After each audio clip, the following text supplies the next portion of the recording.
kí Ọlọ́run ọba kó gbà wá lọ́wọ́ bìrìsì o ẹ̀yin èèyàn níbi tá a tẹ̀ ṣe ń focus lórí Lizzy mo mà tún gbọ́ tuntun lórí Instagram sìn mẹ́wàá ń ṣẹlẹ̀ o àṣẹ ọ̀tá pọ̀ ju enemy lọ o fún Queen Mother mo ti gbàgbé orúkọ péjì ọmọ yẹn mọ́mí kinní kan ọ̀tá má pọ̀ ju enemy lọ kì í máa ń ṣe Lizzy nìkan tí Lizzy máa wọ́n sọ kinní kan ṣe mọ̀ pé ibi báyìí mo wà tí mo ti ń sọ pé bí àwọn blogs ṣe máa ń gbé bí Lizzy bá ṣe kinní it's not natural ṣe I understand ẹ̀sìn ẹ kàn máa rí wọn tó kàn máa gbé tẹ̀léra gbà èmi wá wò pé ṣe àwọn ò sí lórí social media ni ṣé we did not know how e dey roll for this social media they will purposefully trend that kinní tí Lizzy bá ti ṣe nǹkan kan fún Iyabo wọ́n mọ̀ wá trend kinní yẹn gbàgbàgbà tí kinní yẹn bá ti wá jẹ́ nǹkan tó wà defamatory wọ́n á trend yẹn gbàgbàgbà notice ọlọ́mú wọ́n sọ pé kinní kan mo mọ nǹkan tí mo sọ nísìnyí báyìí ó ti wá concluded wípé ṣé lẹ́tí ẹ̀ pọ̀ lọ́mọbìnrin yìí lórí wọ́n bá sọ pé àǹtí wa Linda náà wọ́n ní tí Lizzy bá sọ ẹyọ kan ó máa post 5 wọ́n sọ pé ẹni sùúrù ṣé Iyabo tó bá Linda jà ní nígbà wo ni Iyabo àti Linda tó ní blog yẹn ìgbà wo náà jọ bára wọn mo ṣàmọ̀ pé Ṣọlá pé máa ń dárúkọ ẹ̀ ṣẹ́mọ̀ èmi ò mọ̀ pé ṣé Linda ṣì exist ni táwọn gossip me wà bẹ́ẹ̀ the king maker Mustapha èmi ò ayé ìgbà yẹn la máa wo Linda gba àwò mọ́ sí i ṣe ti understand ìsìn ìgbà yẹn mo ṣe wá lọ sọ́dọ̀ Linda lóòótọ́ mo dẹ̀ wá scroll lọ sísàlẹ̀ dáadáa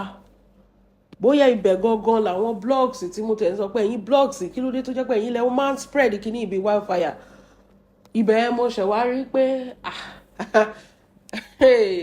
ọ̀tá pọ̀ ju enemy lọ ẹ̀yin èèyàn mi ọ̀tá pọ̀ ju enemy lọ o kọ́lọ́run gbà wá lọ́wọ́ ẹni tó ń ṣọ́ wa táàmù mọ́ ògòkè kí ni ó máa lead ṣẹmọ̀ ẹ kúkú mọ̀ mí pé ìgbà tá à níṣẹ́ méjì tá a máa ṣe yúká àgànù sí lọ kí ló lè lead sí ìjà Linda àti Queen Mother tí Linda fi wá ń ju any sub wọ́n ní any sub tó bá ti gbé tẹ́nibọ̀dì bá ṣe sí Queen Mother Linda máa gbé ni pé káyé rí káyé má rí Linda ló máa kọ́kọ́ gbé bí ọ̀dọ̀ Linda làwọn sponsor blogs yẹn náà ti ń gbé wọn ò gbé òkè ẹni sọ̀rọ̀ ṣe rántí Real Housewife of Lekki àbí Real Housewife of Lagos tí àwọn Iyabo lọ ṣe ń gbà yẹn tó dá wàhálà alẹ́ ṣe mọ̀ pé àǹtí Iyabo àti àbúrò Linda tó ń jẹ́ Laura tó ń ta makeup yẹn ọlọ́run makeup ọmọ yẹn wà òkè ká má parọ́ tó ń ta makeup yẹn àṣẹ ẹ̀wọ̀n ọjà ń gbà yẹn ṣé dẹ̀ mọ̀ pé àbúrò Linda ni Laura ṣe ti understand táwọn èèyàn criticize Queen Mother ń gbà yẹn pé ó fẹ́ na aláboyún ìyẹn náà ẹnu ẹ̀ ò gbé jẹ́ o tó bá gé mi gan Queen Mother control ara ẹ̀ ni o torí tó bá wọ́n á wà mo wá tún padà lọ wo fídíò yẹn ń gbà yẹn pé kí ló ṣẹlẹ̀ Laura she was mounting off like this ọ̀pẹ ṣé ló ń ṣẹnu ṣàkàṣàkàṣàkà ó wá ń fi torí pé òun wà nù oyún ṣe ọmọ tóbìnrin bá ti wà nù oyún tó máa kanra burúkú yẹn ó wá fi kanra yẹn mọ́ Queen Mother ṣé Queen Mother ló fún lóyún nǹkan táwọn tí Iyabo béèrè nìyẹn o torí kọ́ mórí wá kọ́ fọrùn lẹ̀ ṣé Queen Mother ló fún lóyún ni tó fi wá rò pé Queen Mother ni kóun máa sọ̀rọ̀ sí Queen Mother lọ́kọ ẹni ṣe lè wọ́n pé Iyabo bó ṣe wà yẹn bọ́kàn ẹ̀dẹ̀ ṣe rí nìyẹn o Laura insulted her ọmọ kékeré dẹ̀ ni Laura jẹ́ sí Iyabo ká má parọ́ ká má jalè Laura ò ní kò respect ọmọbìnrin yẹn lórí show yẹn jọ yẹn Queen Mother dẹ̀ fẹ́ ṣe kíní ó fẹ́ sáré ṣe kíní yẹn fún àwọn èèyàn ṣáà dìbò Queen Mother flingy ṣé Mariam náà flingy bẹ́ẹ̀ ṣé nìyẹn rò táyà ni àbí ṣé tania ni àbí tania wo anyone ìyẹn ṣáà rólù lẹ́lẹ̀ egungun burúkú ló wà lára Queen Mother ṣe rí Lizzy ọjọ́ owó ṣe mọ̀ pé téèyàn bá fẹ́ lọ lùyàn tó bá fẹ́ báyàn jà káwọn èèyàn wá díẹ̀ mú kó wá fi ọwọ́ kan kó fi flingi èèyàn kan tó díẹ̀ mú ọmọ yẹn róòlù látòrí iṣẹ́ orí bọ́ọ̀lẹ̀ ni Lizzy ìwọ náà sọ pé o fẹ́ lọ jẹ̀ṣẹ̀ pẹ̀lú Queen Mother wọ́n á fọ́ gbogbo kìrìkìrì egungun tó bá wà lára ẹ̀. Òkú lẹ́lẹ́jà ń tà. Ó jẹ́ má tiẹ̀ dábẹ́. Ó jẹ́ má dábẹ́. Iyabo will finish you. See boxing ring. So nígbà yẹn àwọn èèyàn ṣẹ̀dẹ̀ mọ̀ pé ẹ mọ reality show nǹkan tó fẹ́ kẹ́ ẹ rí, they will always throw somebody under the bus. They were not showing the part where Laura was mounting off. They only showed the part where Iyabo reacted. Ṣebí it takes two to tango now. So part tó wá show of Iyabo yẹn gbogbo blogs wá gbé including ẹ̀gbọ́n Linda, ẹ̀gbọ́n Laura, àwọn tó ní blog ayé. Wọ́n wá gbé ibẹ̀ yẹn nìkan, ibi tí wọ́n á sọ pé ẹ Queen Mother ó fẹ́ lọ lóyún, ó fẹ́ ṣe kinní kan lóyún. Wọ́n ò gbé gbogbo nǹkan ọ̀rọ̀ ní àmàyàwó tí Laura sọ sí bí Laura ṣe insult ọmọbìnrin. Wọ́n ò gbé gbogbo part yẹn. Laura nǹkan ẹ̀rù bá ó jókòó báyìí ó sún kì lórí iṣẹ́ nígbà tó rí pé Queen Mother ń bọ̀, ẹ̀rù bá wèrè. Ara ẹ̀ balẹ̀ kíákíá ni. Ó wá sọ pé ẹ ṣé Queen Mother wá leléyìí, Queen Mother wá fẹ́ lọ máa lọ lóyún, ẹjọ́ ṣé Iyabo ló fún lóyún ni àbí tóyún bá dẹ̀ ń wọ́rí ẹ̀ padà lọ sílé ọkọ ṣé dandan ni reality show ni, torí I don't understand. Iyabo fẹ́ lọ, that was the part náà gbé. Mi ò dẹ̀ rò pé Iyabo lè nà. Queen Mother is not a bad person. Ó lè jẹ́ pé ó kàn fẹ́ lọ ṣẹ̀rù bá ni pé ṣé mi ló ń bá sọ̀rọ̀, ṣé wọn kò move sí yàn wípé ṣé mi ló ń bá sọ̀rọ̀ kẹ́ni ẹ wá pa lọ́lọ́ nǹkan tó ṣẹlẹ̀ nìyẹn. Queen Mother ò lè nà, mi rò pé ó lè nà. Ṣé Iyabo máa ń jàǹtà kí ń jàjà gbòòrò náà, ọmọ bọ̀tì ni like ọmọ ṣe mọ àwọn babe soft life girls yẹn ni, kì í ṣe àwọn ọmọ tó máa ń gorí caterpillar yẹn. You don't understand this thing? So ó kàn fẹ́ ṣẹ́rù bá ní pé ṣé mi lòun, ṣé mo jẹ́gbẹ́ ẹ̀ ni kó sún mọ́yàn kó pakuru mọ́yàn, nǹkan tó fẹ́ ṣe nìyẹn. Honestly nǹkan tó fẹ́ ṣe nìyẹn. So ọ̀tọ̀ nìkan tí blog gbé torí pé Laura yẹn dẹ̀ tí wá lọ jẹ́, torí pé Laura yẹn wà ní oyún, àwọn host tó ṣe program yẹn wọ́n wá manipulate ẹ̀, wọ́n wá crop ibi tó máa trend wípé Queen Mother fẹ́ lọ nu aláboyún. Wọ́n wá gbé fún ẹ̀gbọ́n Laura, ìyẹn àǹtí Linda. Àǹtí Linda wá gbé tẹ bá rí bó ṣe bá ṣe Queen Mother. Tẹ bá rí bó ṣe bá ṣe Queen Mother. Ṣé yọ̀tọ̀ pé Queen Mother ní ẹ wo nǹkan tó ń ṣe pẹ̀lú pé kámẹ́rà wà bẹ́ẹ̀. Imagine tí ó wà sí kámẹ́rà kò sí nǹkan tó ń sọ sí ọmọbìnrin yẹn. Wọ́n máa ń gbẹ̀gbẹ̀ kínní kan pé it take ṣègbéyàn kankan ló trigger ẹ̀. Without smoke, there's no fire now. That is it. She was triggered. Ẹ máa insult yẹn máa expect pé kó dákẹ́ kó má sọ̀rọ̀. Ṣé mùmù ni Queen Mother ni? She's going to talk, she's going to react now. Ẹ ṣe nǹkan tó dùn náà ló fi react now. Ṣé tẹ bá ṣe nǹkan tó dùn mọ́ ṣọ́ máa papò mọ́ ẹ. Ọwọ́ Queen Mother ọ̀dẹ̀ bá o, but ó máa wà lára nǹkan tí Queen Mother gan ò fi ṣe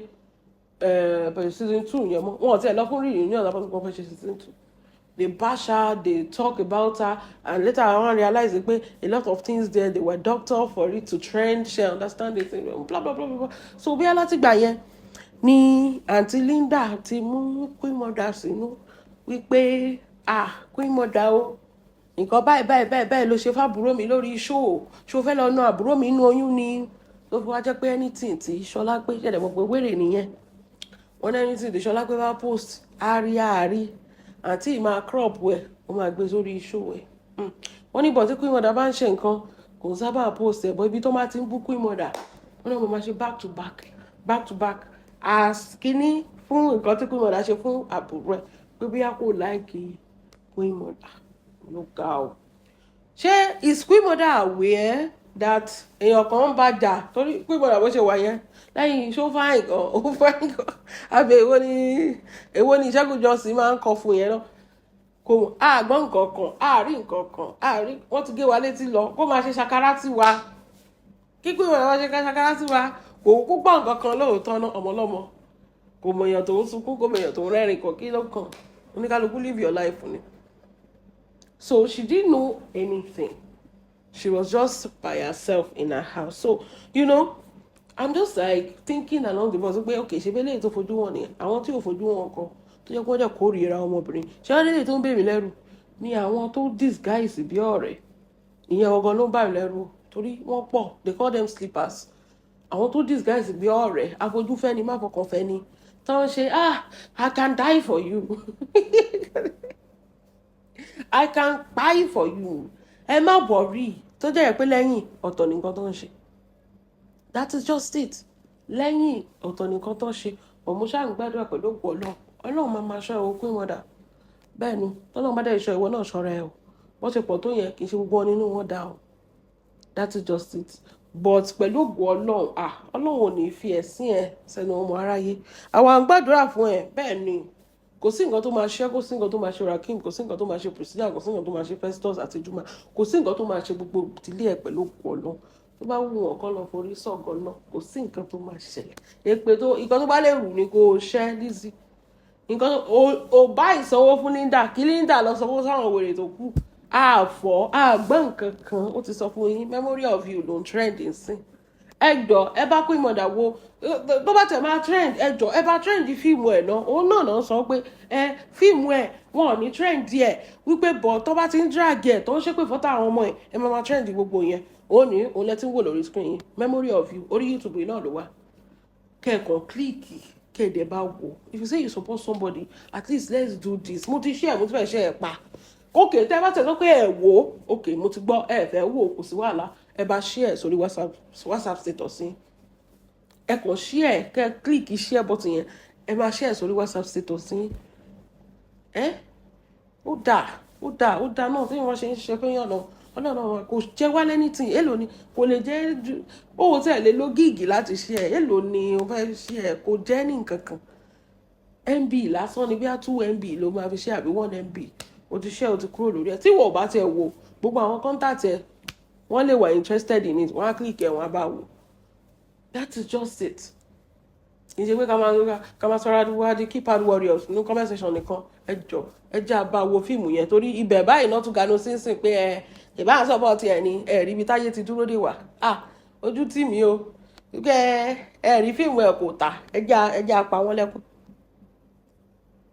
ṣé ti gbọ́ ẹ jẹ́ àpá wọn lẹ́kùn Queen Mother is a good person honestly ṣẹ́rí wọ́n ní nǹkan tí ò dáa àwọn tó bá dáa ló máa ń ṣẹlẹ̀ sí that is why I always feel for her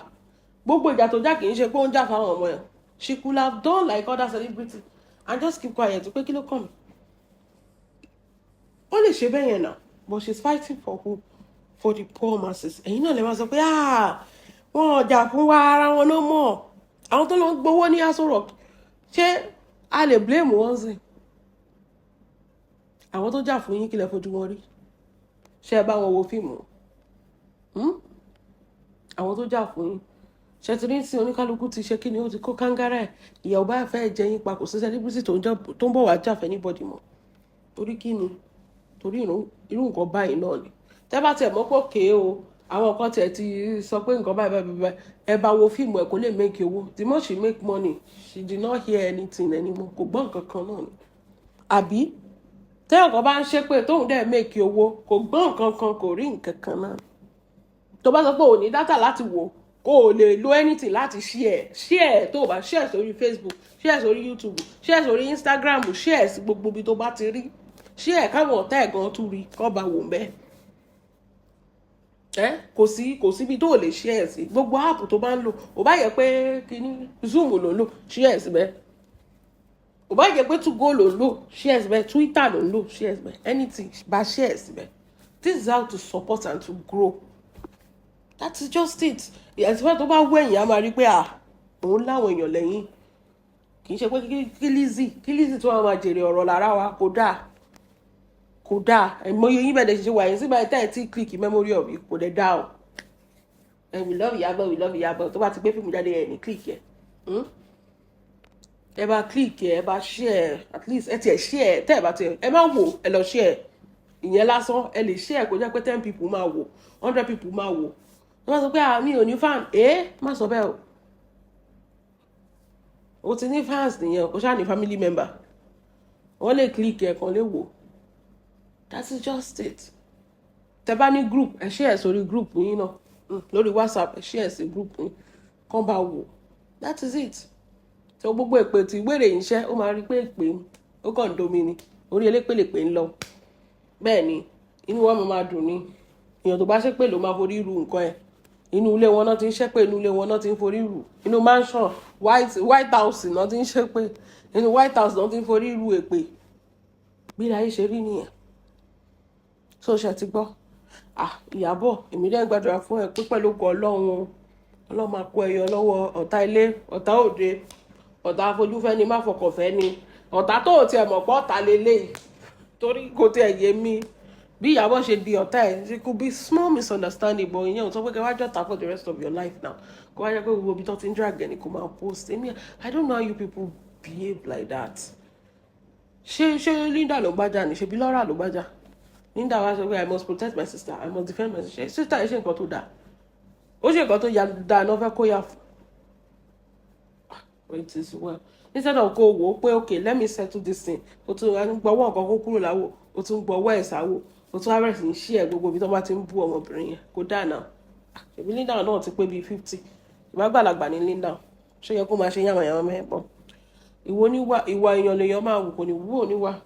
ẹ ṣé o thank you ẹ jọ kí ló ń jẹ́ ẹ gbà mí o kí ló ń jẹ́ ẹni sùúrù o